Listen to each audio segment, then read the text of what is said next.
కడప నగరంలో బలిజ సామాజిక వర్గానికి చెందిన ప్రముఖ వ్యాపారవేత్త సమతము రాము దివంగత ముద్రగడ పద్మనాభం మృతికి ప్రగాఢ సంతాపం వ్యక్తం చేశారు. సుబ్బిరెడ్డి కాలేజ్ బైపాస్ రోడ్డులోని తన ఫర్నిచర్ షోరూమ్ లో ఏర్పాటు చేసిన సంతాప సమావేశంలో మాట్లాడుతూ బలిజ సామాజిక వర్గ అభ్యున్నతి కోసం ముద్రగడ పద్మనాభం జీవితాంతం పోరాటం చేశారని కొనియాడారు. ఆయన మరణం బలిజ సమాజానికి తీరని లోటని పేర్కొంటూ ప్రభుత్వం బలిజలకు ఇచ్చిన హామీలను నెరవేర్చడం ద్వారా ఆయనకు నిజమైన నివాళి అర్పించినట్టవుతుందని అన్నారు. అలాగే ముద్రగడ పద్మనాభం కుమార్తె నిర్వహించే సంతాప సభలో బలిజ సామాజిక వర్గ సభ్యులంతా పాల్గొని నివాళులు అర్పించాలని పిలుపునిచ్చారు.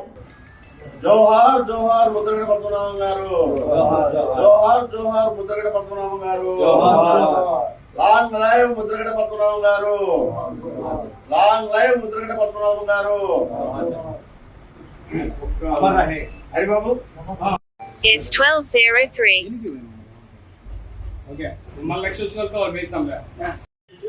కీర్తి శేషులు ముద్రగడ పద్మనాభం గారు చనిపోయిన విషయం తెలియగానే రాష్ట్రమంతా ఈరోజు చాలా దుఃఖసాగరంలో మునిగిపోయిందని చెప్పాలి. ఈరోజు చాలా చాలా బాధాకరమైన విషయం. మరలా ముద్రగడ పద్మనాభం గారి ఆశయాలను ఎవరో ఒక రాయలసీమలో కానీ ఆంధ్రప్రదేశ్లో ముందుకు తీసుకుపోయేదానికి ప్రణాళిక ఆయన గతంలో కూడా కొంతమందితో మాతో కూడా కొంచెం చెప్పడం జరిగింది.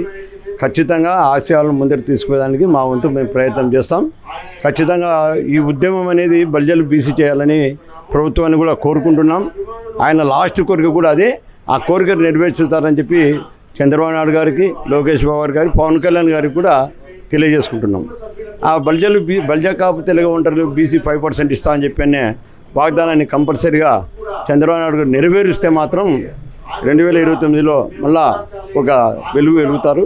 లేదంటే ఖచ్చితంగా ఈ ఈ ఈ సమస్యల మీద దృష్టి సారిస్తే మాత్రం ఖచ్చితంగా ప్రభుత్వం అనేది 2029లో దెబ్బతింటుంది.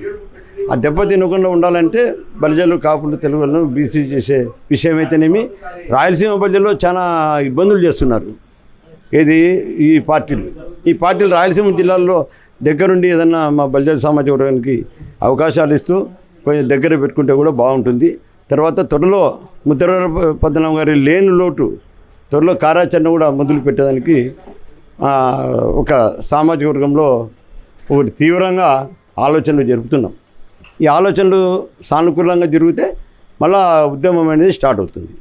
ఇది మీ ద్వారా, మీడియా ద్వారా మేము విన్నవించుకుంటున్నాం, తెలియజేసుకుంటున్నాం. ఈరోజు ముద్రగడ పద్మనాభం గారి కూతురు రక్త సంబంధం ఎలా ఉండిందంటే విడిదీసి పాలించమని చెప్పి చేస్తున్నారు. ఆయన ఖచ్చితంగా ఆమె గాలి కూడా సోకాకని చెప్పినప్పుడు ఖచ్చితంగా ఆయన అభిమానులు అయితే లోపలికి రానియరు, ఆమె గాలి కూడా సోకనియరు. ఎందుకో ఇది అర్థం కాదు. ఈ కుటుంబంలోనే విడిదీసి పాలించే తత్వాలు ఉన్నాయి. ఇలాంటి రాజకీయాలు బ్రిటిష్ కాలంలో చేసేవారు, ఇప్పుడు కూడా ఎక్కువ అయిపోయినాయి.